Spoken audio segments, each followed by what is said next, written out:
Hello, hello. We are now live. What is going on, everyone? Good evening. Welcome to the masterclass, How to Break into a Six-Figure Cybersecurity Career, even if you have no prior experience. My name is Mo, founder here at SkillHat. Today is going to be incredible. We have a big announcement to make. I've been looking forward to this day for a very long time. And so log in, remove all distraction, make sure you pay attention. We're going to learn a lot of new things today. But before we kick it off, I want to ensure that we are live on all platforms. So we're going live now on Instagram, on Mo's Instagram. We're also going live on the SkillHat Instagram. And then we're live on YouTube and we're live on LinkedIn. So we're live on all fronts. All right. So I see we already have a lot of people. We have over 200 people registered for today's event. So we're excited to learn together. Okay. Now, if you are able to hear me and see me, I want to know. So to start, please put your current location and role in the chat. Current location, current role, put that in the chat. Okay. I see Danny waving. If you have any challenges hearing me, let me know. If you can hear me though, put your current location and current role in the chat. Okay, so I see people are putting their locations in the chat. There's a little bit of a lag, so when I say something, you might hear it after 20, 30 seconds. So just keep that in mind. So I see, awesome. So shout out to Chris James. You have two first names. I'm kidding. Chris James, I'm not sure where you are, but I have Oris in New York, Christian in Toronto, Dola in Saskatoon, Tucker in Texas, Alexis, good to see you. Toronto, Chief Analyst, Chicago, North York, fantastic. Lots of different cities in the room. We're going to kick it off in a bit, and we're getting a sense of who's in the room, who's who in the zoo. So also let me know what is your current role. So I see people are project managers, account executives, web designer, IT technician. That is fantastic. We have a lot of different professionals in the room today. All right. I'm loving it. I'm loving all the smart people in the room. Jesse, data security. Abiola in Mississauga, good to see you, my man. What's going on? Abiola is one of our alumni. He transitioned to being a product manager with the city of with the Toronto Raptors, one of my favorite teams, and he's just crushed it. Shout out to you. Good to have you here, brother. All right, so we're gonna also ask another interesting question so I can get to know you. What is your favorite dessert? Put that in the chat. What is your favorite dessert? And if you know me, a lot of people here know who Mo is. I want you to validate that by letting me know what is my favorite dessert. So I've been coming to these. I always talk about my favorite dessert. If you know what mine is, maybe I'll give you something. But you can start by saying what yours is, though. What is your favorite dessert? So I see Prahad, product specialist. That's incredible. We have a lot of professionals in the room today. This is a great place to network. I see rum raisin ice cake. Never tried that before. I heard about that. Red velvet ice cream, strawberry ice cream. My favorite dessert is Nigerian puff puff. I can't get enough of it. I say I'm going to eat 2 or 3. I end up eating like 15 to 20. It's just terrible. That's why I look like this. I used to have a lot of muscle and be super ripped, but puff puff was the cause of my downfall. But let's get it. Let's get it in. Today, again, we're going to talk about how to start a 6-figure cybersecurity career, even if you have no experience. And to kick it off, I'm going to share my screen. So if you can see my screen, I'm going to ask that you type screen in the chat. If you can see my screen, type screen in the chat. On my screen, I'm showing our opening flyer. You should see what you're going to learn. So you're seeing on the bottom some beautiful and handsome faces. Myself hosting, okay. I see a lot of people saying screen. Joan, security specialist at TD Bank, one of my favorite banks. TD and RBC, I love those two, crushing it with their tech. Eddie, chief risk officer. Eddie's a C-level executive at Sandbox Insurance. And then Danny, who's also a C-level executive and is our newest instructor for security at SkillHat. So welcome, everyone. Let's get right into it. I think I may have shared the wrong screen. Okay, there we go. All right. So if you are here, it probably means that you're feeling stuck in a job that doesn't really excite you, and you want to transition into a high-paying 6-figure career paying multiple six figures, and you want to get it done in a way that's quick, that's fun, and not painful, right? Now, maybe you're also seeing that technology, AI, and security are creating a huge shift in the direction businesses are moving, and you don't want to be just a follower. You want to be leading this transition in the field of technology and AI. If you are one of the two, maybe you feel stuck in your role, or you want to lead technology projects, type me in the chat. If you're one of the two, type me in the chat. Okay. Now, you may already be on the journey, though, right? You may already be on the journey. A lot of our alumni who took skill boot camps are in the room right now, and some of them are still in the job search. Some are 2 months in, 3 months in, some are even 5 or 6 months in, and that's okay. We're all on the journey together, but sometimes self-doubt creeps in. And you may be asking yourself, can I really get it done? You're seeing your friends, your colleagues, they're landing six-figure positions, but then you're seeing a lot of people in the market who are getting laid off, and you're saying, hey, is this even possible in today's day and age? Well, the answer is both yes and no. If you believe you will succeed, it's only a matter of time and it's inevitable. If you don't believe and you doubt, then you're shooting yourself in the foot. So I'm here to tell you that you will and you can be extremely successful, just like our panelists here today and like myself, because we've done it with many people and we're going to do it with you. At SkillHat, we've helped hundreds of people land six-figure positions in many IT domains, such as product management, design, and now cybersecurity, even with no technical background, no coding knowledge. But let me ask you a question. This is how my life was before. Does this sound like you? Waking up every morning, just dreading the thought of going into a job, or even not having a job at all to go to, or feeling stuck in a role that doesn't offer the fulfillment that you want. You know, some folks, I hear this from accountants, customer service people, and even healthcare workers. They tell me, Mo, they either say my work is boring, or my work is crazy long hours. One of my friends, one of our alumni, she wakes up very early, gets to a hospital at like 7:38 a.m., then has to take the bus from the parking to the actual hospital site where she works, takes another half an hour, right? And then she has to work till 7 p.m. and then get back home. And she's like, I have no time to even apply for jobs or grow my career because I'm stuck at this job and it's not paying what I wanted to pay.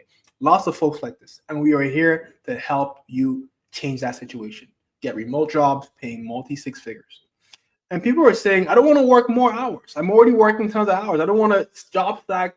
I want to make my time worth more, where I can go from making $25 or $30 an hour to making $100 an hour, right? How can I make my time worth more? And that is exactly what we're here to solve for today, because I know the feeling. Before I found my calling in tech, in project management, in design and security, I was working dead-end jobs, door-to-door sales. And so tech helped me find joy in my work from the beach, work from everywhere in the world, while making tons of money and having fun doing it. Okay, so today we're going to cover these three things. Number one, the big career opportunity in the cybersecurity industry. Number two, we're going to learn from some experts today on how they made a transition and how you also can make a transition into a high demand, future-proof cybersecurity career from any background at all. Doesn't matter if you're right now already in tech or in healthcare or in project management or as a customer service rep. There's something for everyone in cybersecurity space. And then three, we're going to make a big announcement at the end that I'm really excited about. Okay. All right. If you're ready and locked in, type locked in the chat. If you're locked in, ready to learn these three things with us, type locked in the chat for me. Okay. So today, this is for everyone. Anyone who wants to pivot into tech and cybersecurity, this is for you.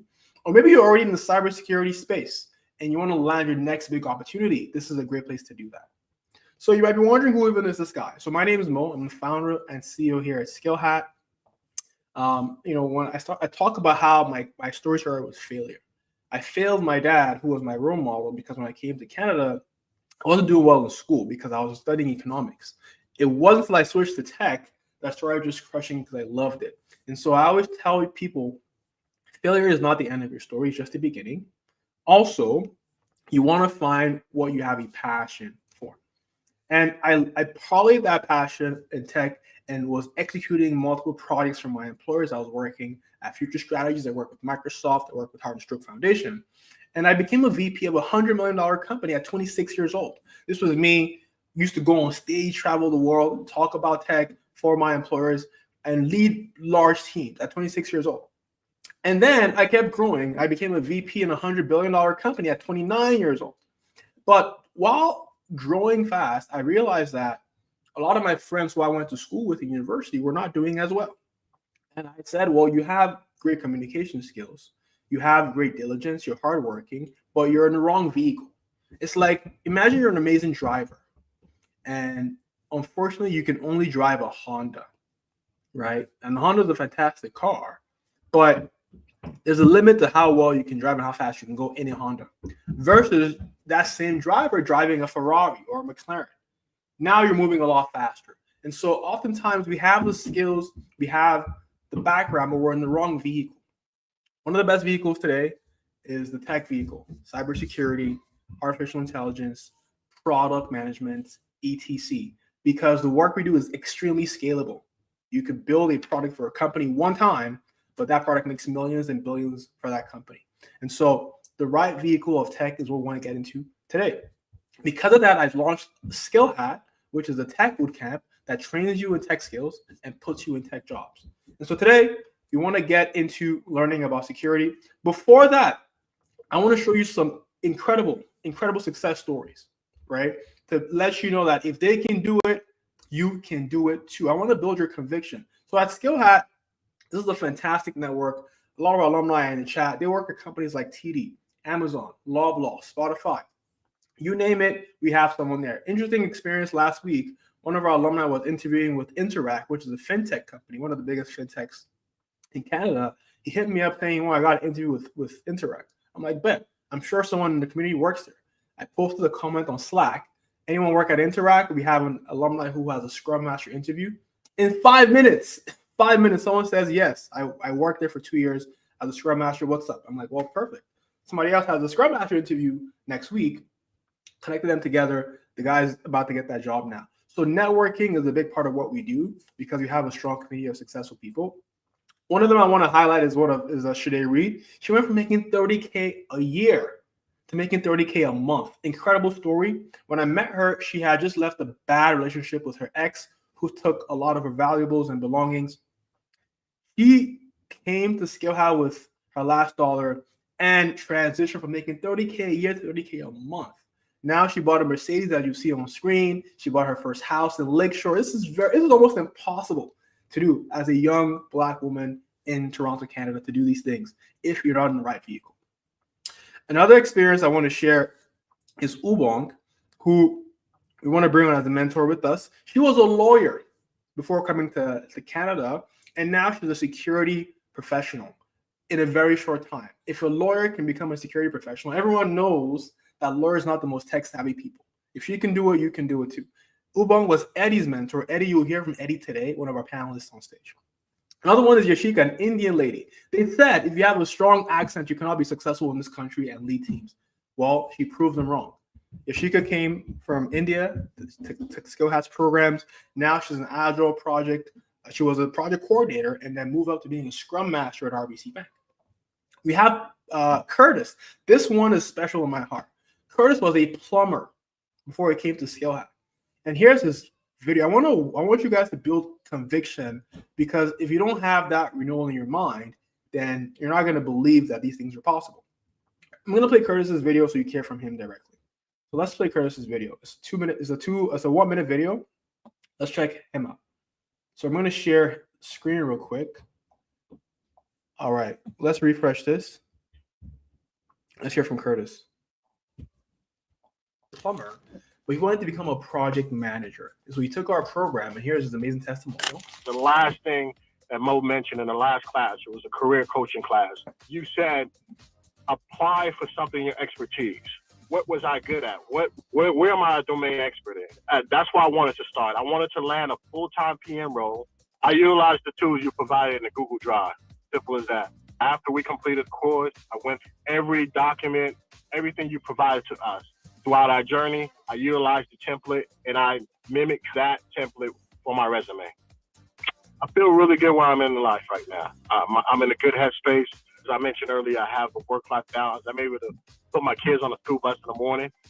I'm able to go walking at the park with my wife before I start work in the morning. I don't sit in traffic anymore. I literally have a home office now. If you're saying to yourself, I want to work on exciting, innovative projects and transform your professional life, then click the link. And that's Curtis. Like, that's what I live for. Hearing folks talk about how I used to be in traffic all day, I couldn't spend time with my family. This is what it's about. It's not just about the money. It's about the transformation of lives where he's like, I don't sit in the school. I can put my kids in the school bus now. That extra 40 minutes a day with the kids is huge. It's a game changer. And this is why we do what we do at SkillHack. And so we have three kinds of people today. Some will listen and do nothing after this. Maybe it's not for you. Maybe it's not the right time. Totally fine. Some others will listen and take action and achieve the goals on their own. I love people like this. You're going to take the knowledge, go apply it, go to YouTube University and figure it out on your own. Fantastic. Everything we provide in these master classes and webinars is free for you to take advantage of. Now, the third group don't want to waste time and do it by themselves. They don't want to make mistakes. They want to work with experts so they can get it done faster with the right coaching and get the right community around them. And this third group is who I want to work with, and we can work together to help you achieve your dreams. So my advice to you all as we get in is to remove all distraction. And it's something called, there's a phenomenon that happens that the longer you delay before you take action, the harder it becomes and the less likely you will actually achieve your goals. So my number 2 advice is to start applying everything you learn here in 24 hours. And number 3, take notes, stay till the end, because at the end, I will give away a very exclusive bonus and I will make an announcement. With that being said, excited to welcome my incredible panelists. So the first person I'm going to bring up the stage is going to be Joan, Eddie, and then Danny. So Joan is somebody who I really respect and admire because she transitioned from multiple roles from operations to project management and now is a security professional at TD. So please welcome Joan to the stage. Joan, how are you doing today? Hey, Mo. Super excited to be here. Good to see you. Good to see you. I like the glasses. Very different. Thank you. You just came back from Mexico, right? I did. I came back yesterday to a very wet Toronto. Good to see you. So here in Toronto, we're going to have you introduce yourself shortly.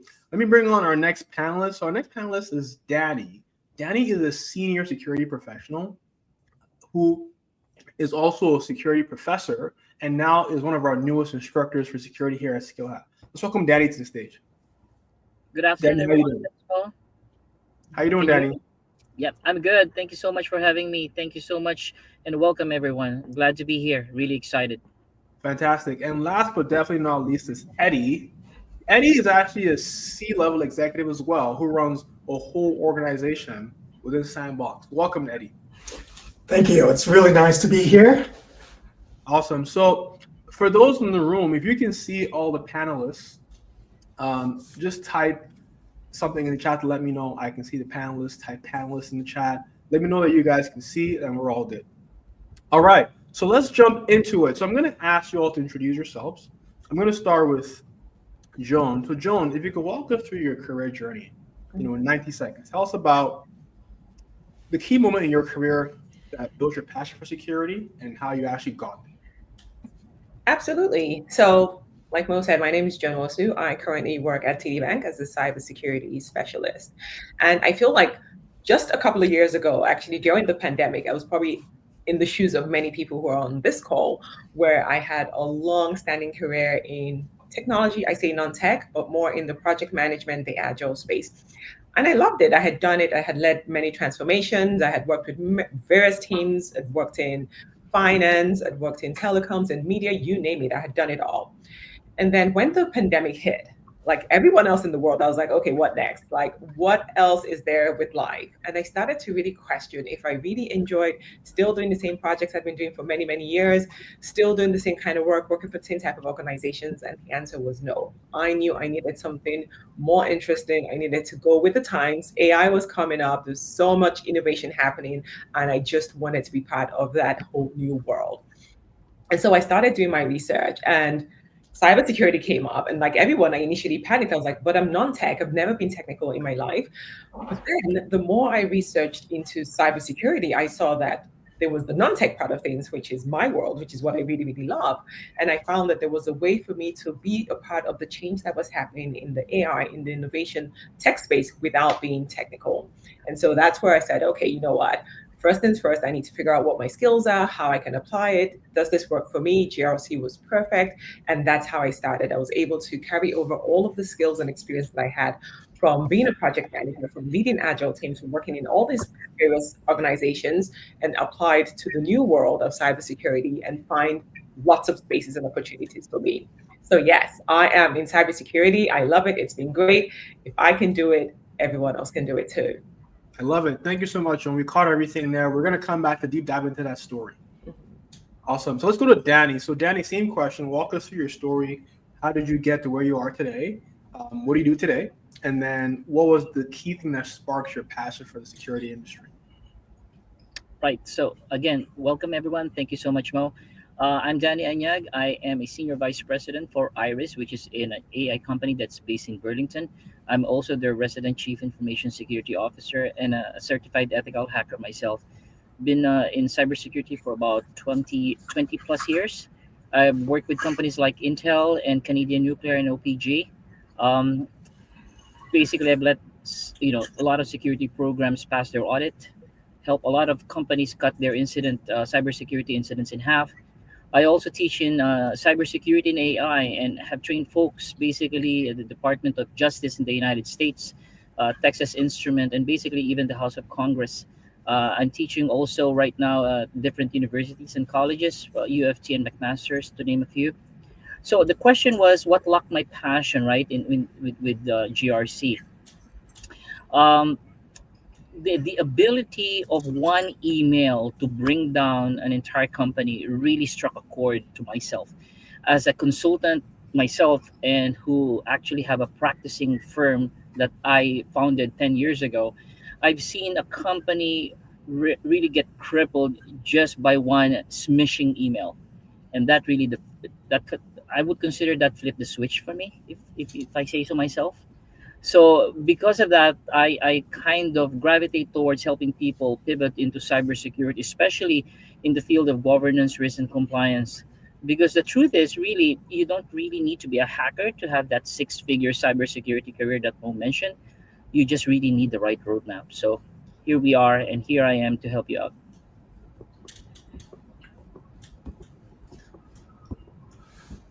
Sorry, I'm actually on mute. Awesome. Good to hear from you, Danny. Great to see you here. So you're very close to me in Burlington. I'm in the Toronto and the Hamilton area, so good to see you. I'm sure we'll hang out in person someday. Let's go to Eddie. Eddie, welcome. Tell us about your story. How did you get here, and what sparks your interest in security space? Certainly. Hi, everyone. I'm Eddie Tatavi. I am the Chief and Compliance Officer at Sandbox Mutual Insurance, and I'm here in Saskatoon, so middle of Canada. Most people don't know us. I'm in Saskatchewan, the famous Saskatchewan. My background is actually in hardware development. So I used to develop a lot of printers, a lot of hardware coding, and I loved what I did. I got employed at a software development company, and it was very easy for me to circumvent the software because I understood the hardware. If you understand hardware, you can break into anything. So the way I transitioned into cybersecurity was literally just putting my hands up and saying, hey, I can help with that. There was a breach incident of the organization, which will not be named, and I decided to support by just showing them what I thought the person did. And the technology leader at that time recognized my talent and was like, hey, why don't you do this for us? And that was literally how I transitioned from basically coding hardware into protecting the organization. I ended up falling in love with protecting people and businesses from basically the unexpected.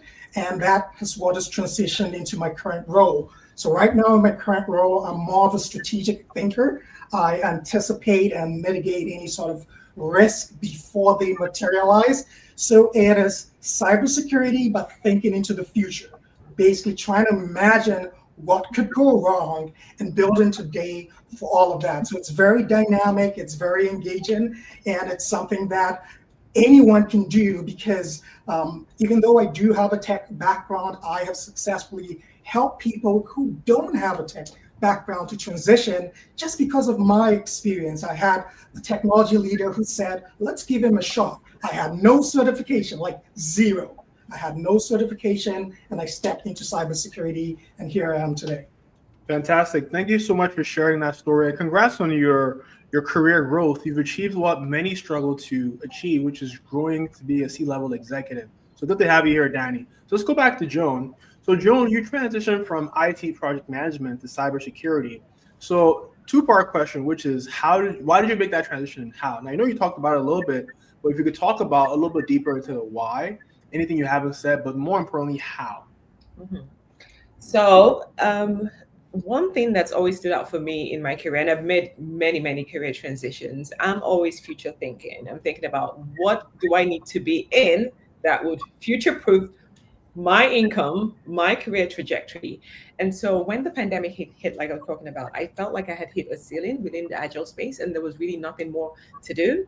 And so that was the number one reason I needed to step into a career that cybersecurity is not new, but it was growing, it was emerging, and there was just lots of opportunities out there. So for me, it was rather than struggle with the few project management and IT roles or agile roles that were still available in the market, here was this new world where I could step into a role that aligned with my natural skills and talents and my experience and still be able to grow. So that was the main thing for me. There's lots of opportunities. But again, I do have a great passion for technology and innovation. And so for me, yes, we want to be able to protect the systems, the processes, and the people, but I also wanted innovation to keep moving forward. And Mo, you and I have had this conversation before, where I'm really passionate about the things that are happening in the world today. And cybersecurity is that protective layer that allows us to keep moving forward as humans and keep evolving and elevating our potential. So that's kind of my why. In terms of how I was able to do it, I put on my PM hat and first of all, do the research, right? A lot of people just hear, oh, cybersecurity, and you think, okay, I'm just going to jump. Cybersecurity is huge. There's just so many different layers to it. So make sure that you do the first research. Figure out what are the skills that you have, what are the experiences that you have, how does that fit into this new world of cybersecurity? If you're not technical, don't start thinking, oh shit, I need to go learn how to code. No, there's something for everyone. So do the research. I found GRC, which was perfect for me, but even within GRC, there's just so much in there. So do the research. And then once you know, okay, this is the area I want to go into, now you need to go get the skills. You need to go get trained. Don't go buying a $50 program because you're going to get what you pay for. So I sought out a trusted organization to do my training. I got the training, right? Studied hard, made sure that I took on everything that I was learning, prepared myself, joined lots of GRC communities out there, global communities on LinkedIn or wherever. I joined a few of those. I found myself a couple of people on LinkedIn who were already working within the industry, so I could learn, okay, what do I need to know? Where do I need to go? Where do I need to look? What kind of jobs should I be looking for? And again, all this happened within a couple of weeks. So don't think that I'm saying this was a one-year program. No, this is not a one-year project. So did the research, figured out it was GRC, did the training. Again, I'm going to come back to the training because you do need the foundational skills to be able to get into it. You need to know what it is that you're doing when you get on the job. Got some people, got some mentorship, got some coaching on how to build a new career, and then I started applying. Not to brag, but the very first job I got, very first interview, I got the job. And that, again, that may not be everybody's story, but if I can do it, trust me, anybody can do it. Do follow the steps, and we're going to walk through some of that, what that roadmap was, Danny was alluding to. If you do follow the steps, the chances are you will get exactly the same results. It might not be a couple of weeks like it worked for me, but it shouldn't take you too long to be able to land that first role. And from there, the sky is the limit. Awesome. Thanks for sharing that story, that personal story of how you did it and why you did it. So one of the things you said is that you observed that security space was really hot and booming. And so the question, my follow-up question to that will go to Danny, which is, Danny, like people say cybersecurity is hot, but what's the signal? How do we know that it's really hot right now? And if so, why is it really hot right now? What is creating the opportunity? What's the untapped need in the market that is driving so much demand for security professionals? Right. So Thank you for that question. So basically, three big reasons on why cybersecurity is kind of hot off the plate right now. So three things. Number one, I would say cloud adoption. Second would be tighter regulation and organized crime, being the third. So let me just try to drill down even further to those three. So the first one, cloud adoption really means that more data is now online. And so what that means is that there's a bigger attack surface to actually hack. And so that's number one. The second one basically is that there are tighter regulations right now. You've heard of acronyms like GDPR. You've heard of acronyms like HIPAA, ISO 27001. There's the Law 28 that has been implemented in Quebec just like last November.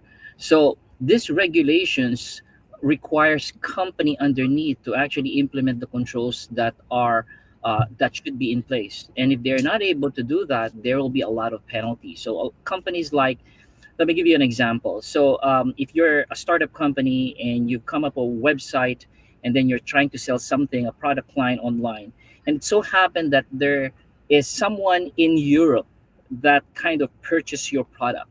So automatically, right off the bat, your company has to be GDPR compliant. GDPR basically is a data privacy protection law that applies to all companies around the world as long as you have one customer coming from the European Union, right? And there are 99 articles under this GDPR, for instance, right? And one article equivocates to one control or cybersecurity control, like encryption, that you need to implement. If you are not, or the company is not aware the regulations that they need to follow, then they are facing a lot of damages and lawsuits and fines and penalties, right? So that's the second one, tighter regulation. And third, basically, I mentioned about organized crime, right? So, right now, cyber criminals run the business. There's such a thing called ransomware as a service now. I don't know if you've heard of that. That's real. Never. Ransomware as a service, if you go down to the dark web using the Tor and the Onion web browser, you would see that there's a lot of companies that are advertising their service for ransomware. So you don't need to build up a team in order Can you to tell us hack. what ransomware is? For people who don't know what that is, what's ransomware? So basically, ransomware is at the very core implant some sort of a malware into the company's cybersecurity, or sorry, website or online infrastructure, and it opens up some sort of a hole or a portal or a back door for all of these hackers to get in and start downloading sensitive data and information. Whenever we hear ransomware, that's always bad news for all companies because that equivocates to a lot of lost revenue, if you will. And oftentimes those hackers that plant those ransomware will require some sort of a ransom. That's why it's called ransomware. And that's why a lot of companies, this is their biggest fear. This is one of the reasons why they could not sleep better at nights. And so they hire cybersecurity experts, GRC specialists, to ensure that they have an ironclad security in terms of their online infrastructure, right? And so again, this is now becoming more prevalent, and the more cyber criminals out there, and they're being emboldened by the fact that it is now a growing business, the more companies need people like us to basically safeguard their crown jewel, if you will. So a while ago, Mo mentioned about, so what's triggering the gap, if you will. So I guess the gap here is that there is a massive talent shortage, if you will, right? There's a lot of roles, millions of roles globally that are unfilled because a lot of people don't have the necessary skill set or dexterities in order to address that.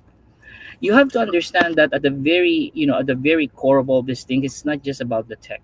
Now, companies need people who understand the risk, how to manage it, how the compliance works, what kind of compliance and regulations companies has to adhere to. For instance, if you are a hospital, you have to be HIPAA compliant, and the communication skills that kind of ties and binds all of these controls together. And that's where this program is really going towards addressing that gap. No? Fantastic. Thanks for sharing that. So let's recap what Danny said. The question was, why is it that there's so many cybersecurity jobs right now? Why is it so hot? What's driving the demand? And where are the untapped needs? So Danny's response was three things: cloud adoption, technology adoption essentially, regulation, and crime is driving the need to protect businesses. And the skill sets that companies cannot find, people who don't, it's not just technical skills, but being able to understand the business risk and being able to communicate the impact of that risk and address those risks through teams and through people. All right. Thank you, Danny, for sharing that. Let's go to Eddie. So, Eddie, you've helped a lot of people transition into the cybersecurity space, right? So, let's talk about how you do that. Tell us a bit more about how you actually made that transition. What did you study in university? How did you get into security? And then how do you actually help people get into the industry who want to work with you? Certainly. That's a great question.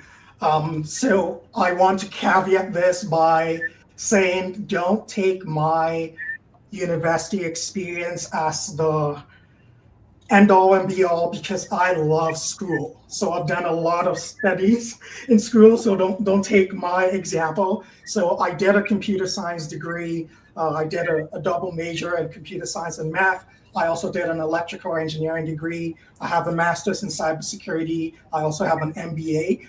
But this is not the reason why I got into cybersecurity. I got into cybersecurity, like I mentioned, because someone took a chance on me.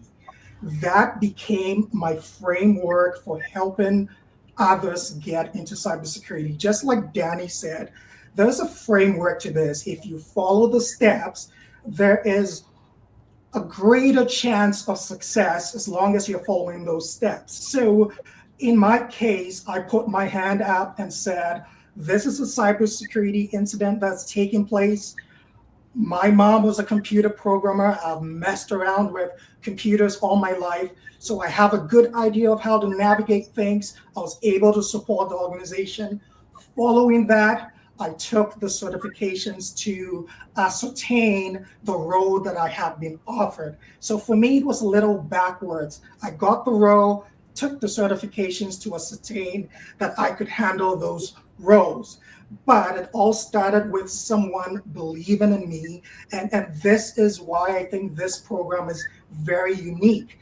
Danny and myself are not just going to be teaching you. There's a network and a team of people with Joan leading that ensures that you have the right support to get you to that place after you've learned all the technical and non-technical skills that Danny and myself will be presenting. I think we very much agree on this.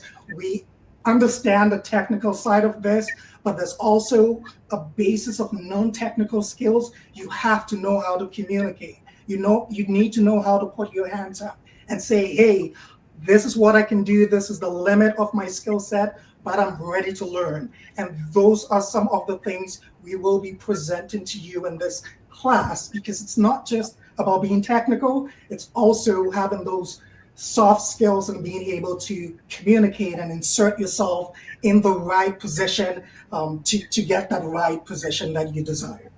Fantastic. Yeah, I was looking at your LinkedIn. I'm just going to do something interesting right now. I'm going to show something I figured out, I found out recently. So if you go to the LinkedIn of Eddie, can we see my screen? You will see, first of all, when it gets to these certifications, you're going to see show all 38. This man has 38 plus certs. So Canadian Risk Management, Certified Chief Information Security Officer, Ethical Hacker, C-Risk, Risk and Information Systems. First of all, to even read them out is exhausting, let alone going through doing all of these. And then he had the presence of mind to actually put them all on his LinkedIn. So clearly this man likes school. Welcome to our school. Welcome to Skill Hat. I'm going to stop sharing and bring on the other folks back on screen. But I thought that was interesting to see all your certifications. So, good to see a Black man who loves to read and learn. It's so brilliant. So keep it up. You're representing for the community. So the next question is for Joan. I myself am learning about security now from you guys, right? And I've seen that there's kind of the two sides. There's the non-technical, and then there's the technical. Can you kind of break down how to think about what each one of those two mean and what you'll be doing in any of those two sides of the coin?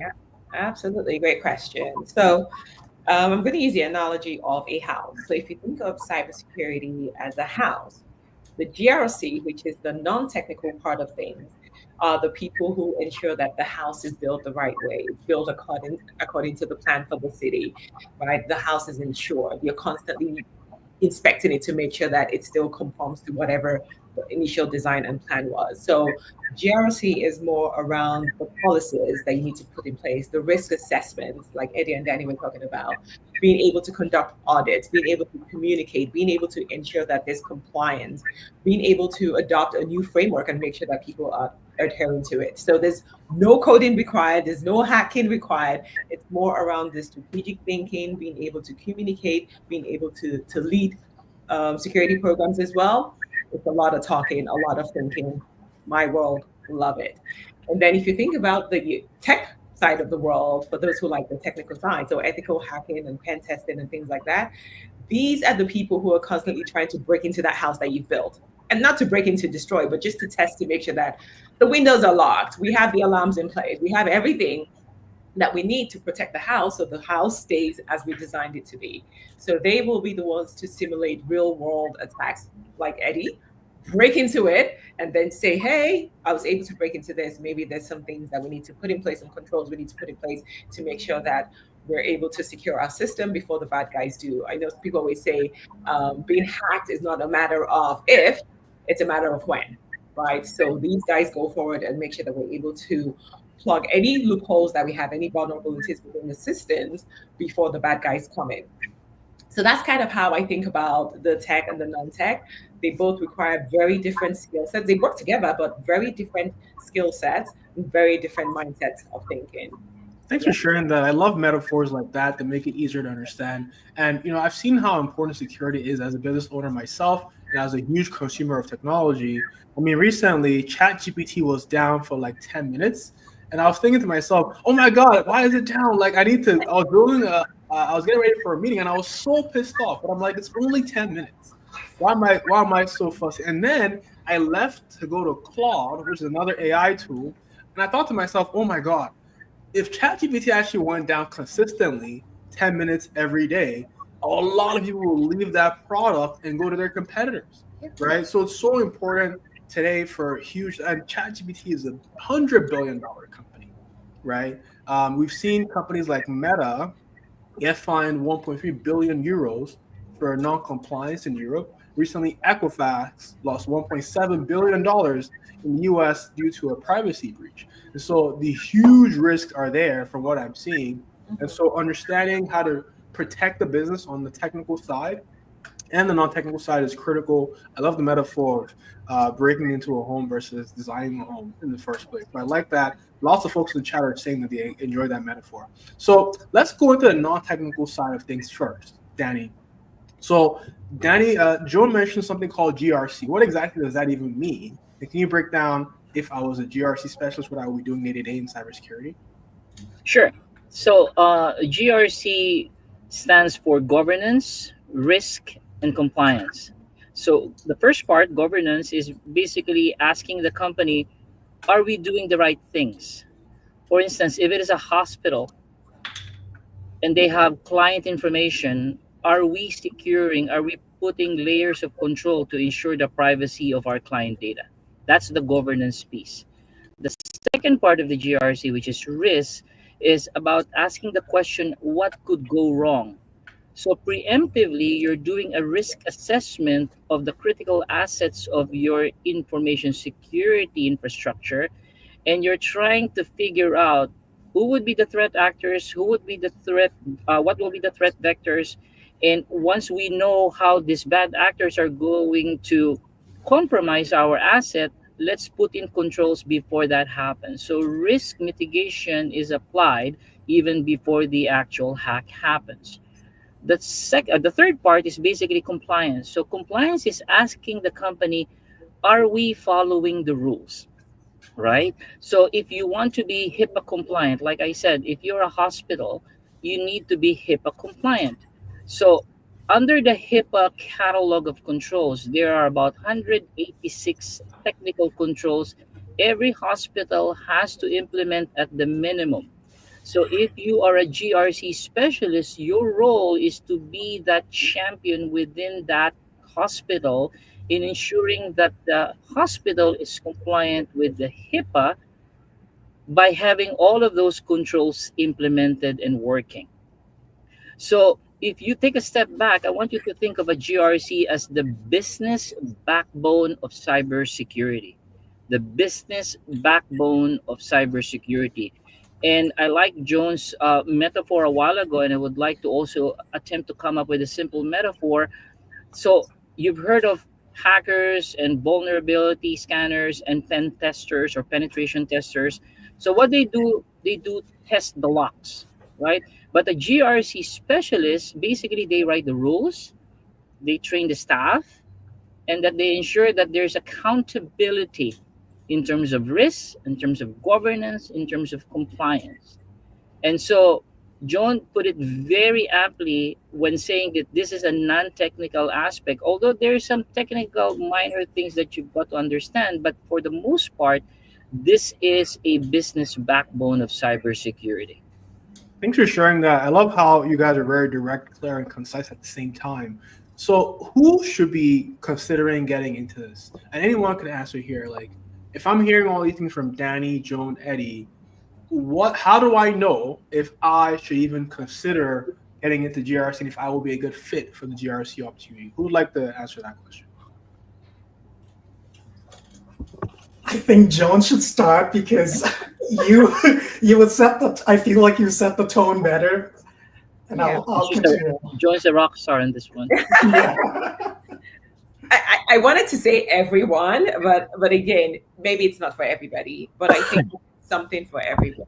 So, like Danny broke it down beautifully. There's the governance side of things, there's the risk side of things, there's the compliance side of things.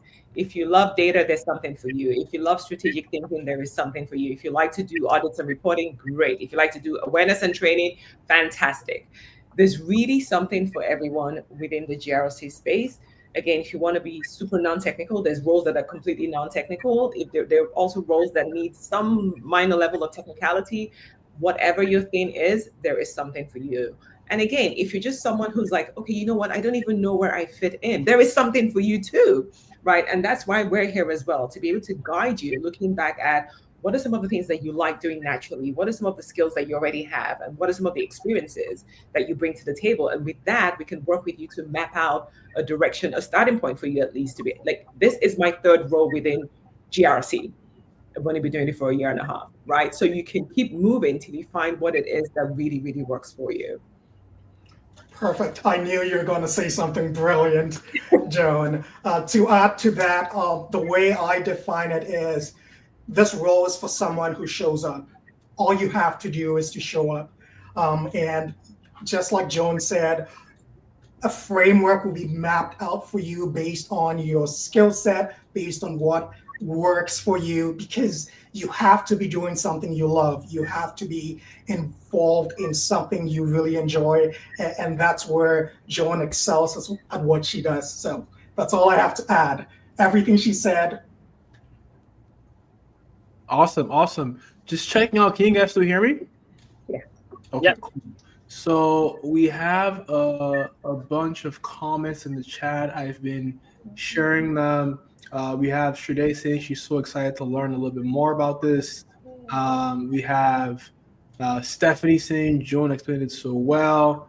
And then we have someone called Trisha who says she even wants to run a business and provide this as a service to businesses, not just even landing a six-figure job, but being an entrepreneur in that space. So I have a lot of questions about that, and that drives to my next question, which is I'm going to show some success stories that I received from the panelists about their mentees and how they've been so successful. So, for example, here's one that says from Ubong, the person I showed at the beginning who was a lawyer and then became a security GRC specialist, saying Eddie's an exceptional teacher and mentor in cybersecurity, GRC, and AI governance.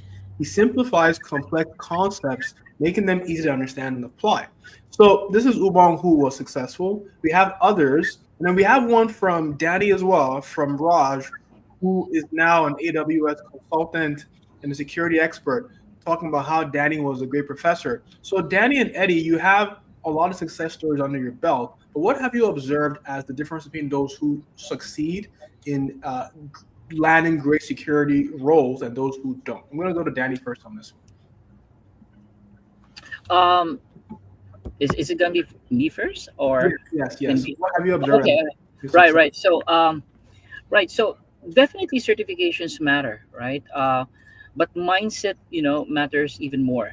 So successful folks basically treat these as quick win, if you will. It is not. It is a career. So in order for you to be successful in this field, you've got to network. You've got to build your personal brand. You've got to stay consistent. Those that I would consider to be unsuccessful ones, they basically stop right after they finish the course. They get a passing grade, meaning they don't really apply that. They don't build projects or even share their journey. In this particular space, the GRC space, I would say execution beats intention. So just like what Eddie said, you've got to show up and you've got to do the work. I love that. Execution beats intention. I like that metaphor. Let's put that on the website. How about you, Eddie? What are your thoughts on the difference between successes and those who are yet to be successful? I agree with Danny. You have to be passionate about this. The field changes so drastically, so fast. You have to be intentional about learning.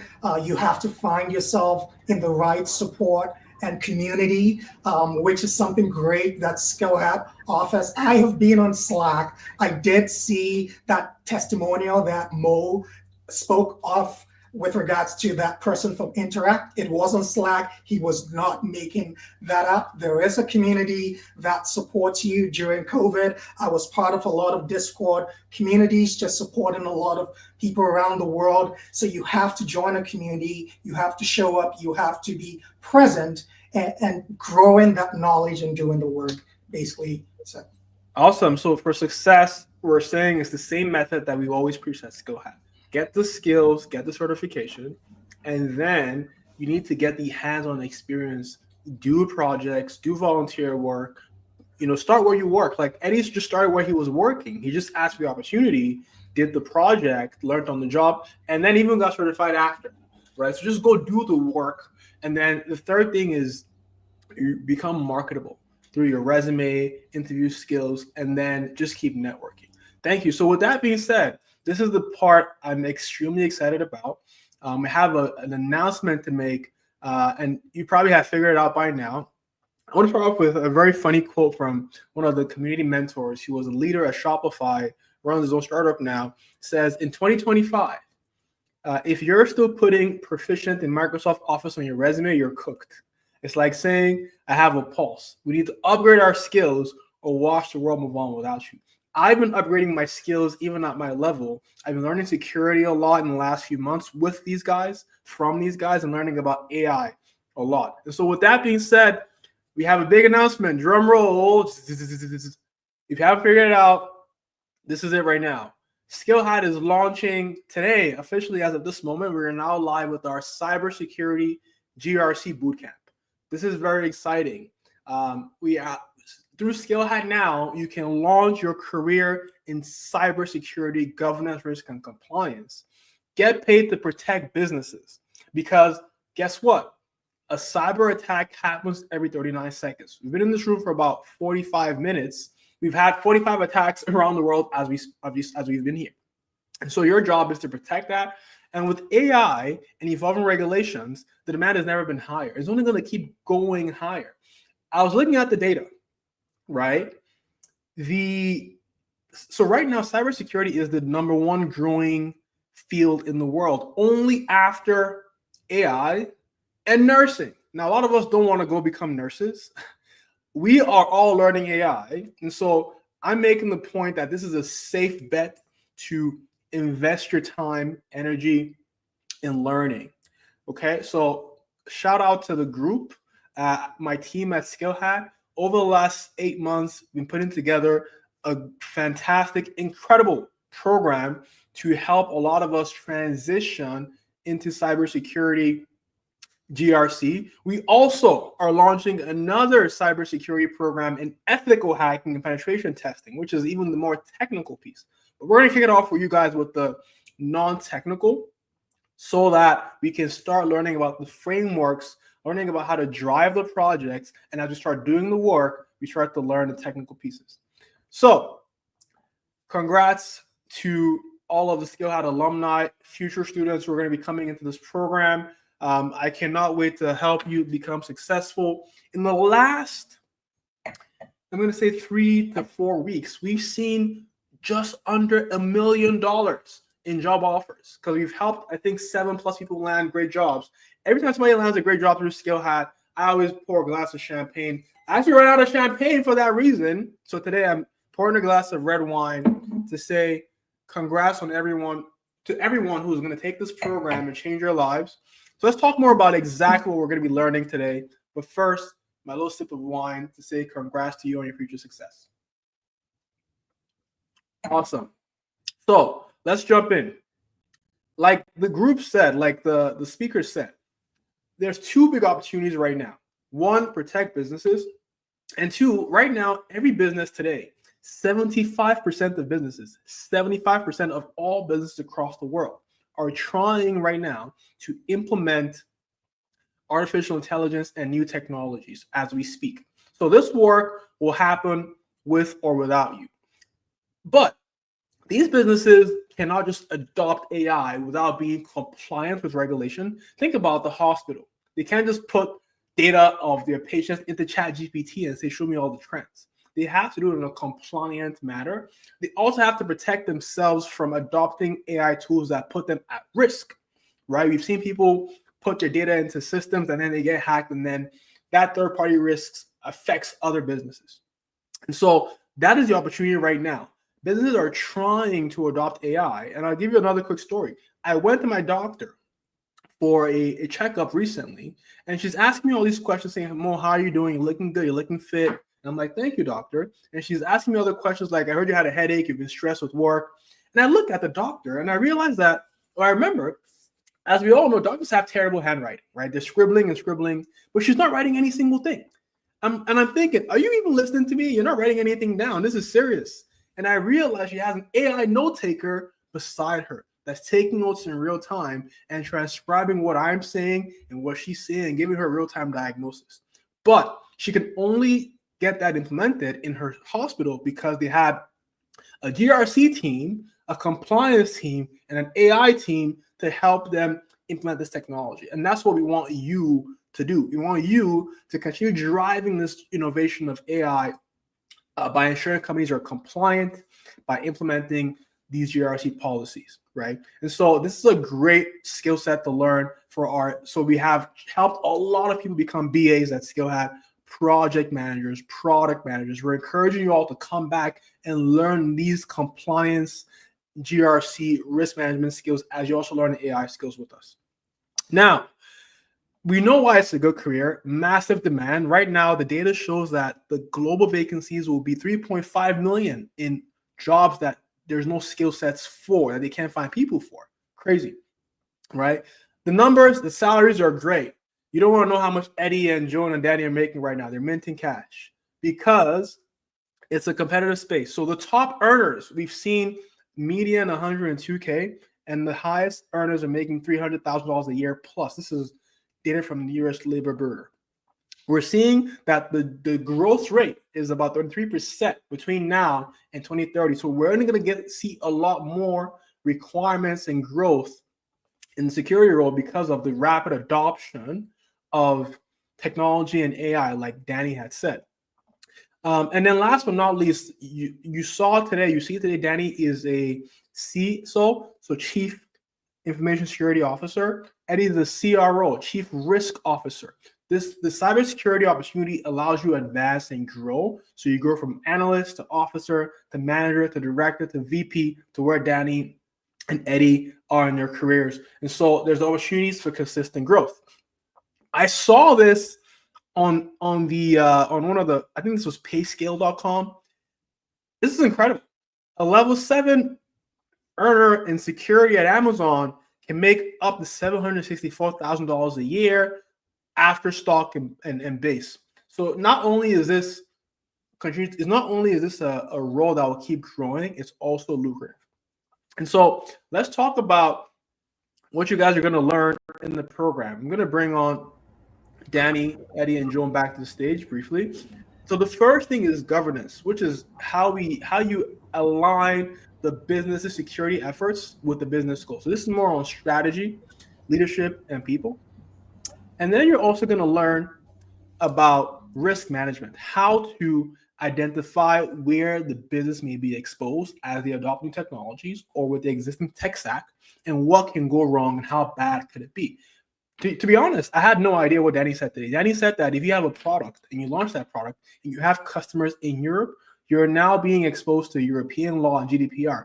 I didn't even know that. So there's lots to learn every day for all of us as tech professionals.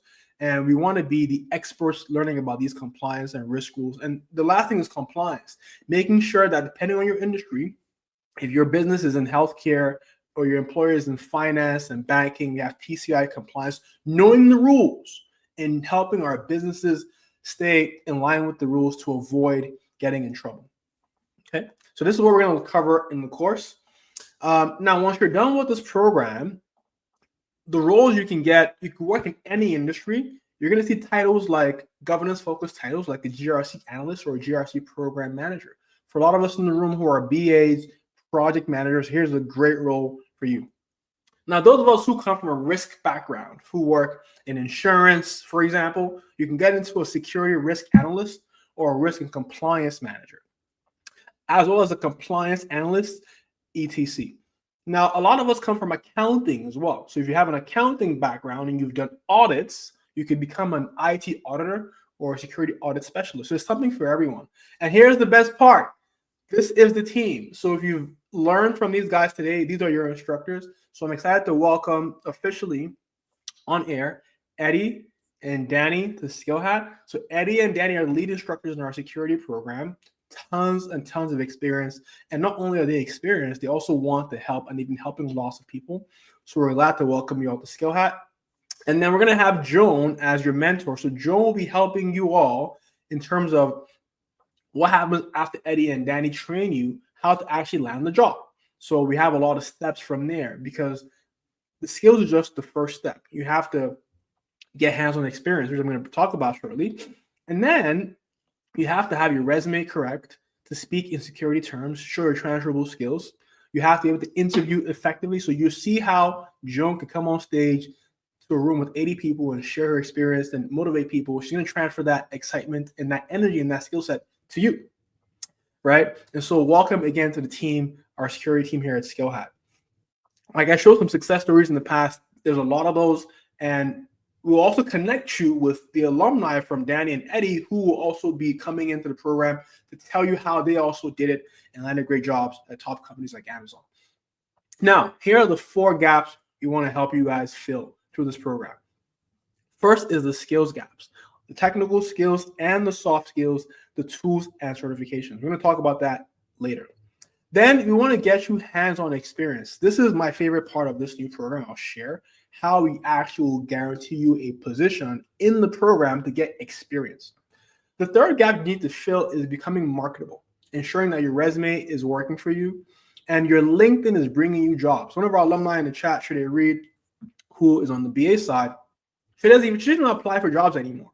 He would just message her every single day saying, hey, we want to give you some money. Can you come do work for us? Because her LinkedIn is a magnet for opportunities. So we're going to work with you on your LinkedIn to bring you opportunities. And then lastly is networking. Networking through our Slack community, through events like this. And we have a lot of in-person events in April and May. So for those who are in the room in the Toronto area, who can get around to Toronto, we have an event in April, another one in May, where you can network with these guys in the room and other alumni at Skill Hat. So once again, learn the skills, get the experience, become marketable, and build your network. If you don't remember anything today, remember these are the 4 steps and the 4 gaps you have to fill to be successful. So how does the program work? First, the GRC course is the 12-week course where you're learning with Eddie and Danny about the core landscape of security, risk assessment methodologies, fundamentals of compliance, and other things in the GRC space. This course is on Wednesday from 7 to 9 p.m. and on Saturday from 12:30 to 3 p.m. or 3:30 p.m. Eastern. Okay, so about 5 hours a week only of live classes. And then after which we will have my favorite part of the program, the managed internship. I'm going to break this down. This is an 8-week hands-on internship where you actually will be placed in a startup. So we have brought on a recruiter team in the background, incredible guys, Megan, Davis. They are working tirelessly to secure internships for you guys. So we already secured at least 20 internships right now. And these companies are waiting for you guys to finish the training and then work with them as a security specialist to find where they're vulnerable and help them put together policies to protect them. The third part is the one-on-one coaching, which Joan's team will lead with you, where we do group coaching and one-on-one coaching to figure out what's the right role for you based on your background. Very transferable skills. 2, how do you make a resume that's so good that once any employer sees it, they're asking when can you come in for the interview? And you interview so well that before you get downstairs the building, they say, come back up. We want to give you the offer. Because that's happened before. Twice at Skill Hat. Shade's in the room, happened to Shade. She interviewed with one of the companies that she really liked. The business case they gave her in the interview was the exact same one from the Skill Hat class. And she crushed it. When she was driving home, they called her and say, hey, just turn back. Let's just talk about the offer. So that's what we want to see for you guys, right? So that's the third piece, the 6-figure navigator, career coaching. And then we've now acquired an AI tool that will apply for jobs for you. This is one of the best parts as well. What this is an app that you just put your resume in it, and it uses an AI algorithm to figure out what's the best role for this resume, and it only applies for those roles for you. So you can skip the effort of applying manually for jobs, let the AI do the heavy lifting for you. You can focus on networking and skill acquisition. So all that happens in part 3. Now, the fourth thing is networking. Like I mentioned, we have alumni you can network with, mentors, hiring managers, Jones team, Jones connections will come in and mentor you, and you will network with them. So once again, first is the course, 12 weeks. Second is the managed internship, 8 weeks. And by the way, in your internship, you're going to get coaching every single week as well from Jones team. So not only will you be interning, you will also have a live coaching call to get help and succeed in your internship. Incredible stuff, right? We've made it so it's almost impossible to fail once you go through the process. It's just trust the process. Then we have coaching. Fourth is networking. And then once you're successful, you land that position, we're going to move you to an other program called 7-figure boardroom, which is where people who are in jobs, in full-time 6-figure jobs, meet on Saturdays after their training to talk about their existing jobs, network with each other, and keep learning consistently. This is our 5-step process that's been successful across our BA program, our project management program, our product management program, our developer program, our designer program. Now the same process we're implementing on the security side of things. So this is an overview of what you're going to learn. I'm not going to stick too much on this because it's on the website. Security overview, landscapes, policies, risk assessments, strategy, compliance, system management, information systems, incident response, continuing disaster recovery, a lot of really, really critical things you need today in the market. Now, the favorite part for me is the managed internship. So let's just break this down. This is not the same as the Skill Hat Accelerator, for those who know that program. This is an actual internship with an actual tech company. And so we have a lot of employers already on the wait list in US and Canada. I had a question, somebody who asked, is the program for those in the US and Canada? The answer is yes. So Skill Hat is in the US and also in Canada. So we have a lot of US employers and Canadian employers as well. These are typically companies in the healthcare space, software as a service, core technology, social media, and more. This is a internship that's remote or hybrid. So it will always have a remote component, not fully in person. This is typically an unpaid internship. Let me be clear.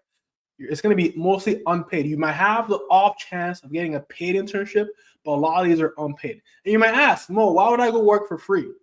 Well, try not working at all, right? The reason, a lot of times, these companies don't want to bring on a newbie into their company to deal with their security. They don't trust you yet. As a matter of fact, you should be paying them to give you a chance to work because you're learning for free.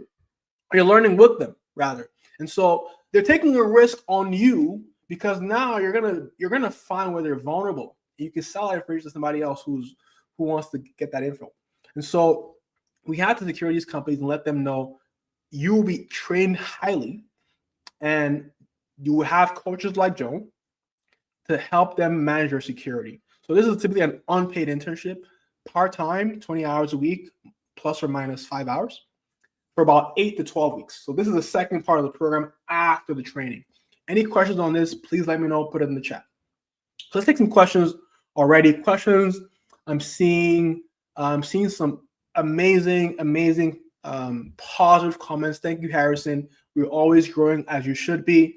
Conley asks, are these numbers for GRC analysts and Amazon or technical analysts? It's just all security. I showed some crazy numbers with Amazon's compensation. This is just all security as a bracket. That's the answer to that. Another question is another encouragement. So shout out to Amechina. Thank you. We look forward to seeing you in the program. Somebody asked, are all classes recorded? The answer is yes. We always record all our classes. All right. So who is this program for? Let's finish it up. Number one, if you're new to security, this will give you a structured step-by-step path to become job ready in cybersecurity GRC. Also, if you're already working tech, like you're a project manager, you're a developer, and you want to pivot into security GRC, this is where you want to come to. And then lastly, if you're looking specifically to get into GRC and you want to get training, mentorship, this is for you. Now, who is this not for? Number one, like Danny said, this is not a get-rich-quick thing. If you want a get-rich-quick thing, this is not for you. You have to put in the work. Training, 12 weeks, not easy. Managed internship, 8 weeks, working for free for a tech company, not easy, right? One-on-one coaching with Joan, she will drill you. It's not easy. So this is for those who want to do the work, okay? Now, this is the end of the presentation on the offer. If you feel this is for you and you want to sign up, the answer, if you are on Instagram right now, folks watching on Instagram, just type GRC in the Instagram chat. Just type GRC on Instagram, and you will get a link to book a call and sign up. Okay. Let me break that down again. If you are on Instagram, type if you want to book a call on Instagram, type book. If you want to book a call, just comment book. If you want to book a call to learn about the program, sign up, comment book. Now, if you are ready to sign up already, all you have to do is go to scalehat.ca. Let me present that screen real quick. Just go to scalehat.ca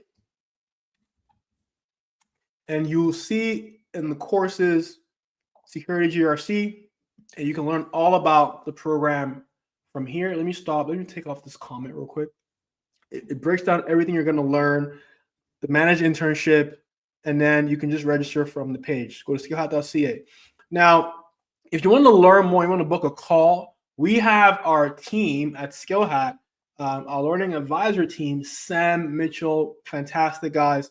They will learn about your background, learn about your skills, and work with you to confirm this is a fit for you. So I do recommend you learn about the course from the website, but also book a free call.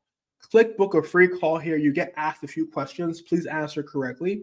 And then right after this, at 5:30, Sam is available right now to answer any questions that you have.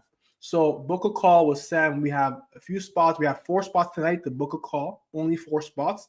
Book a call tonight or for Monday or Tuesday. The spots get filled out really, really quickly.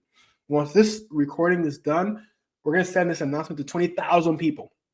We expect it's going to fill up really, really quick. So book a call as soon as you can.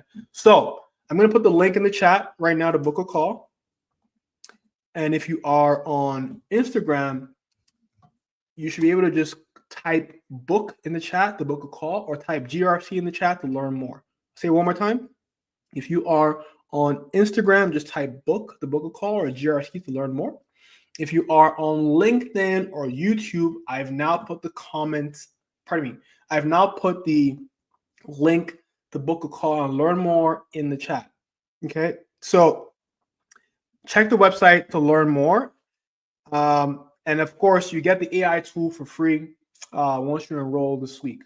So with that being said, I'm going to pass it back to our instructors and say thank you all for putting together a great program like this. So what I want to do next, for those who are trying to get a sense of the fees, the program cost is between $3,000 and $5,000, depending on if you're going to go with the training alone, the managed internship. So it's between $3,000 and $5,000. That's the range for the program.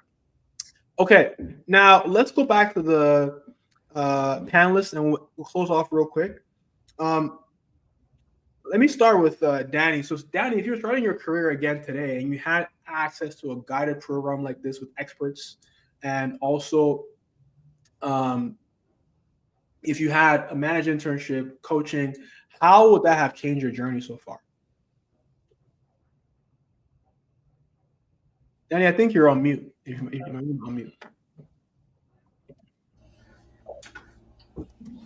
There you go. All right. So yeah, definitely it would save me a lot of time and a lot of guesswork. I had to admit I made a lot of mistakes in the earlier days of my life, Googling everything and learning solo. Now having a mentorship, having a structure, if you will, that the roadmap and the community support that Skill had definitely will make a huge difference, or rather difference. And program like this, definitely, supercharge, your confidence and your results big time. So yeah, definitely it would save a lot of time. Awesome. How about you, Eddie? How would having the right mentorship have helped you in the past? I agree with Danny. I figured this out on my own, brute force, making mistakes. That's why I started helping people, because through making mistakes, I developed a structure that was duplicatable, that others could follow. So I learned from making mistakes. I don't think other people have to. So yeah, that's the one thing you save on time for sure. Can I ask you a question? What might be some of the biggest mistakes that you made that you want to help others avoid? I didn't know what certifications to take. That's why I took a lot of certifications, because it's when you are in the class that you figure out, this is for me, this is not for me. So there are a lot more classes I took that I didn't write the exam for, because I realized by the end of it that this was just not the path I wanted to take. Also, just in the way I communicated, I was a very technical person, and being able to communicate to a business person is not the same if you have a technical background. So if you want to work in GRC, you have to take your technical knowledge and transform that into a language that a CEO will understand, or a chief technology officer will understand, in order to influence the business and make a change within the organization. So those were mistakes I made because I thought if I had the knowledge, everyone will respect me. And that's not how the world works. Got you. Thanks for sharing that. So let's go to Joan. So Joan, as a mentor in this program, you're going to help people fill the gap that exists between learning and landing the job, which might involve a lot of different things. So can you tell us what folks who are coming into the program can look forward to learning from you? Yeah, absolutely. And I'm going to talk about when I first moved to Canada. I think we started to talk about that when you started today's session. Who you listen to is so key. And when I first came to Canada, the first few weeks, I listened to everybody, right? Because everybody who's been here before me knows what path to take wrong. You need to make sure that you're listening to the right people. And the moment I found the right people to listen to, again, my journey is not everybody's journey. My very first interview in Canada, I got the job, it was 6 figures. But again, it just shows that when you listen to the right people and you follow the right trajectory, the right roadmap, success is inevitable. So with me, I've pivoted so many times. I've worked in so many organizations. I know how to interview. If you haven't figured that out by now, just know it. Like I land almost every single job interview I go for. But there's a particular skill set around being able to interview, being able to communicate in a way that shows that you're confident. Even if you're new to the field, to the domain, there's a way that you can communicate that people want to work with you. They're like, oh, okay, maybe she's not so technical, but this is someone we can work with. She has ideas. She's able to think strategically. People don't know the value of being able to think strategically. So that's what I want to help people do, to be able to have that confidence, right? It doesn't mean you're not going to have imposter syndrome. I still have imposter syndrome every single day, but it's being able to still show up and present yourself in a way that makes the employers want to hire you. And like I said, I'll be there with you. I'll be coaching you. I'll be making sure that you have the right case studies to speak about, the right examples to use, speaking the right lingo so that people believe that you know what it is that you're talking about, and you can show up with confidence and land that six-figure job. So I could definitely attest to that, because when she reached out to interview to become a mentor in this program, I was like, you know what, we got to get you in as soon as possible. And it was a whole lot of back and forth because she wasn't easy to get a hold of. In fact, she was like saying she was busy. We had to say, you know what, you interviewed too well. We got to get you in to this. So I can attest to her interview skills. And I recommend that if you want to get into security space, you want to have someone like Joan on your side, prepping you, getting you ready for these complex interviews. So Jason put in the comments to say interning at Microsoft was important for him. Let's talk about the managed internship part of the program. I'll go to Eddie maybe. Eddie, how important is it for people to take an internship, for example, the managed internship in this program versus training alone? How do you think it helps them increase their chances of landing a highly paid security job? I think Jason has highlighted that very well. Textbooks alone cannot really give you the skill set you need, because you would quickly learn that what you really learn during the program sets the foundation, but every organization is different. Every organization customizes the way they use the software, the way they do their policies, their processes within the organization.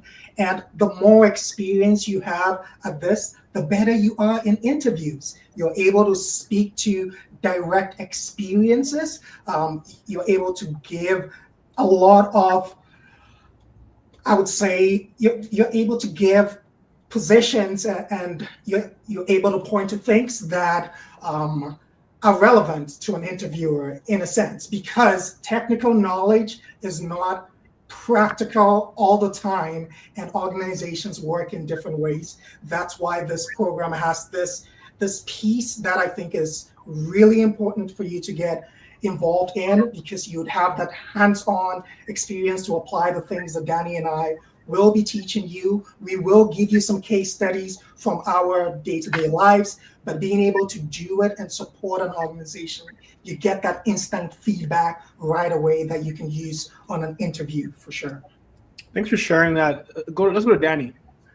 Yeah, I just would like to add on to what Eddie really hammered out very well. Look, definitely training gives you knowledge, without a doubt, right?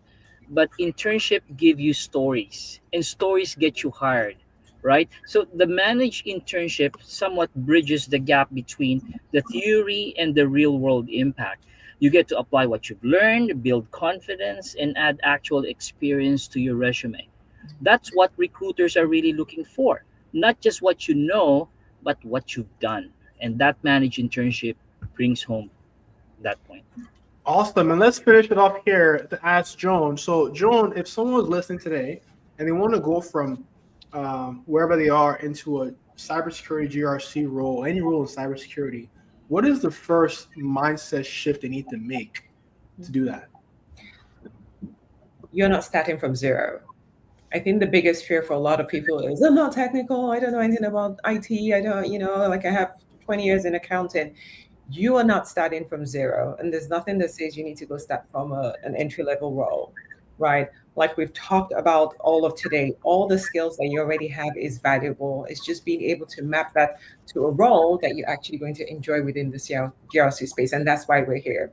So don't feel like, I don't bring anything to the table. I'm going to have to start from scratch. I need to be technical. We've already debunked all of that today. You are starting from wherever you are, and we're just going to elevate you to the next level. GRC will guarantee that your future is safe, because technology is not going anywhere. AI is just starting out. Like there will always be roles within cybersecurity. And like I said, there's so many opportunities. You can pivot and pivot and pivot within cybersecurity till you find what it is that you truly enjoy. So don't be afraid. We're here to support you. We got you covered, but you have to believe that it is possible for you. Because if you don't, there's not a lot that we can do for you. Believe that this is what you want, figure out what your why is, and just have that conviction that if you follow the steps that we've highlighted today, you will get the result. I'm not sure you guys can see this, but this is like a meme I created where it's hard for you guys to see, unfortunately, where I say, I'm learning cybersecurity and AI to secure my future. You should too. I'm going to be taking the course myself. I'm taking this placard everywhere. I'm securing my future for my little 2-year-old son. I'm taking the course myself, and I'm learning a lot of AI and security with you guys. So this is great. So at this point, we'll take 1 or 2 audience questions. So if you have any questions, the panelists are very busy. They're going to leave in about 5 minutes, but we want to take as many questions as we can. So put it in the chat. This is going to go to Danny. Danny, the question from Victor is, can we implement SOC into GRC? You want to explain what that means and answer the question? Sure. So basically, let me just clarify. The Security Operations Center is basically the technical infrastructure on how they manage incidents, if you will, how they implement controls, and how they keep things safe. GRC is the bedrock on how that SOC operates, right? So the process that we build using the GRC template and framework is what's going to drive and run the SOC. Without a specific policy that is written via the GRC, there's nothing that will be and can be implemented in a SOC environment. So net, you need to understand the GRC before you can build and sustain a SOC. Thanks for sharing that, Danny. We'll keep going. Another question is, how is it possible to juggle full-time work and an 8-week part-time internship? I'll answer that. The answer is you want to go for a remote internship. So you're going to do it part-time weekends and evenings. And, sometimes you may have the ability to have a 2-hour meeting in your workday. If your full-time work, you can still get it done. But that's the answer. We have folks who have been taking the Scout Accelerator with us for 2+ years, 3 years maybe, and they've been doing it, working. This is what you have to do, right? I'm going to go to one of the instructors to maybe give some context and some advice here.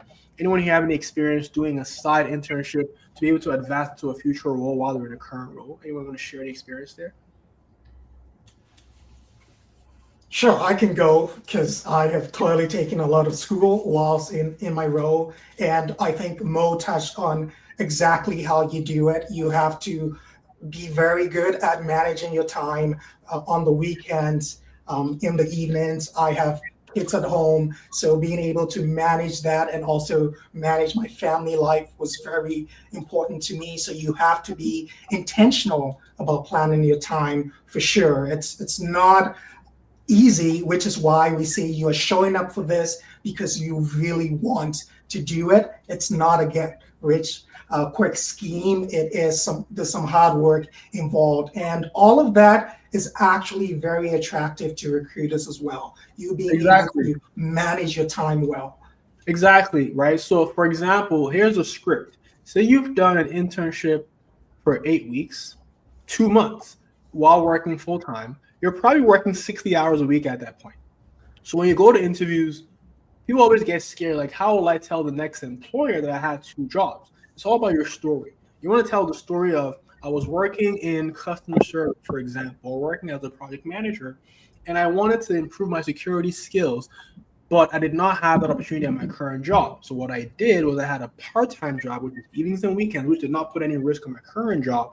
And I worked for 60 hours a week for 2 months without getting paid extra and without risking my current job. Now, this is the energy I'm going to bring to you, my new employer. My 60 hours a week of effort, I'm bringing it to you because I'm very determined. So it's all about how you tell that story and how you sell yourself in order to be able to leverage the experience, like Kwabena said, the gift of experience, a huge gift. So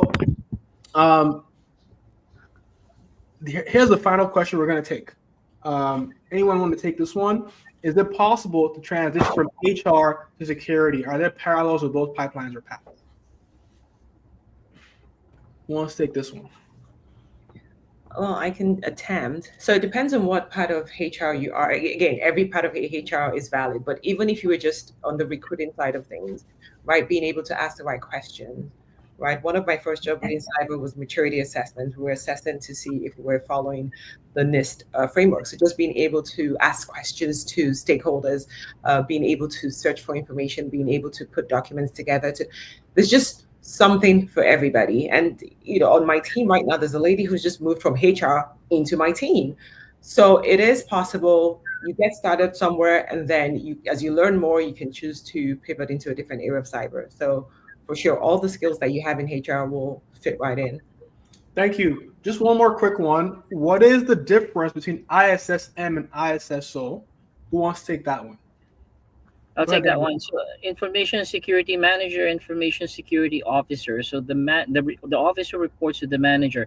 The manager is in charge of ensuring that the governance framework is in place and all the controls are exactly addressing all of the gaps that was set in the first place.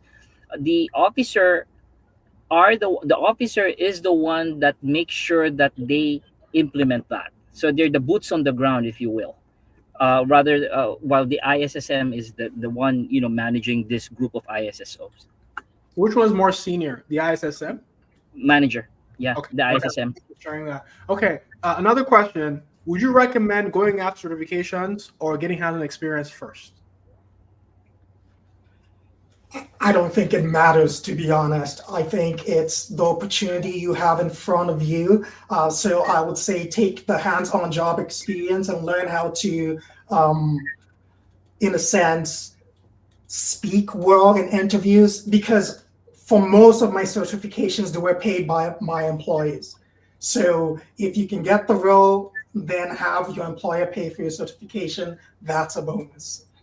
Yeah, fantastic. I've also observed that security certifications are more expensive than the PM and the B certifications we're used to. I don't know why, but that's what I've observed. Danny, go ahead. Well, by virtue of the term certification, it is a proof that you can do the job. So you cannot show proof that you can do the job if you have not done the job. So ideally, you've got to get your hands dirty first, and then when you're able to actually perform the job, then you get a certification to show, hey, this paper shows that I indeed can do the job, right? But then again, sometimes one goes after the other depending on the scenario, but ideally it's basically you do the hands-on first and then you get certified to showcase that you indeed know how to do job. Thank you so much, guys. And the last question, I will answer it. So the question is, the certs that we need, the certs, are they included? The answer is we train you for the certifications. So the number one, I think we train for is a C risk. And then you can then, once you get the training and the experience, you then have to go apply directly with the certification bodies to get certified. And then the group here, Joan, Danny, Eddie, will help you ensure you get the right certification and you don't make the same mistakes that some of us have made in the past. With that being said, thank you so much to all the panelists and for you, the audience. Before you leave, I'd like to just acknowledge them for their time today. They're not getting paid to be here in this room today. So just let them know if you found this to be valuable. You can just put a V in the chat, a letter V if you found it valuable, or you can specify what was valuable to them. So thank you for your attendance. And then just last words in the same order. We'll flip it. We'll go from Eddie, Danny, and Joan for last words as we leave. We are looking forward to having you in the program. We really believe in this program. It's something that we believe can change the path of your life, the trajectory of your life. I'm working with an amazing other instructor, Danny. There is Joan, who is incredible. I think that this program will be something exciting. So yeah, join us. Let's do this. Thank you. Danny, any last words? Right. So for those who are still doubting is normal, guys. But staying stuck isn't. Cybersecurity isn't just for coders. GRC, like Joan said, is about problem solving, communication, and strategy. If you can learn and stay curious, there's a place for you here. So the best time to start was yesterday, and the next best time is now. So good luck. Thank you so much, Danny. Let's go to Joan to wrap it up. Yeah. So the final question I have for people is, what is it costing you to do nothing? And you might say, oh, it's costing me nothing. But if you woke up in 6 months' time, not having gone through this program, not getting the six-figure job that it is that you're looking for, would you be happy with yourself? If the answer is, maybe I should have done that, then that's what you need to listen to right now. This is something that could change your life, the life of the people around you, your loved ones, give you freedom of time, and have the quality of life that you're looking for. So this is your final sign. Sign up for that program, and you'll be glad that you did. We're here to support you every step of the way. Fantastic. With that being said, it's been a pleasure to be the host today. My name is Mo, founder at SkillHat. I can't wait to pop another bottle of champagne whenever you in the chat land your next six-figure job. Yeah. To everyone, again, congrats on your future success. Thank you to all the panelists for joining. It's been a pleasure. Thank you all again. And then book a call. Go to skillhat.ca/cybersecurity to learn more about the program and enroll. If you want more context, we're available tonight to talk to you. Book a call. Thank you all so much. Have a wonderful evening. Bye. Well, thanks, everyone.